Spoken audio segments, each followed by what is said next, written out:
Hola, buenos días, soy Víctor Hernán, aquí en Fisilution. Estamos con Cristina, nuestra paciente, que nos ha permitido pues hacer este pequeño vídeo y demostrar cómo con las ondas de choque estamos tratando el bruxismo. Apretar la mandíbula por la noche, tener rigidez de cuello, dolor de cabeza, bueno, cosas que afectan mucho las cervicales, ¿de acuerdo? Entonces, ¿qué tal te está yendo el tratamiento? La verdad es que bastante bien, noto menos hinchazón en la zona, eso a nivel físico.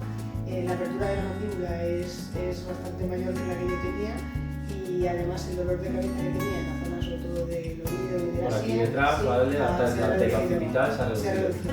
Bueno, nosotros empezamos a tratar este año con ATM porque ha habido estudios ya que dicen que va bien, ¿no?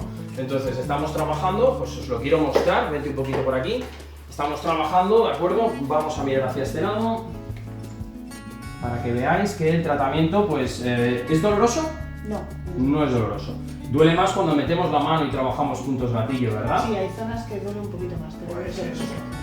Vente por aquí, acércate un poquito, abre un poquito la boca, ¿vale?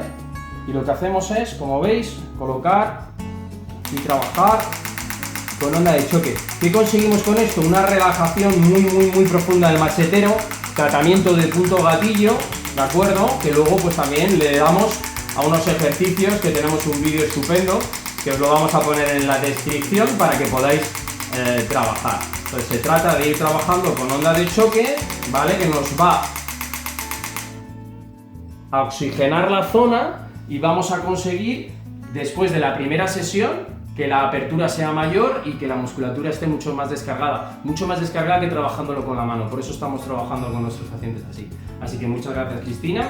Os invitamos a que conozcáis el tratamiento, mandarnos un email, llamarnos, lo que necesitéis. Hasta luego.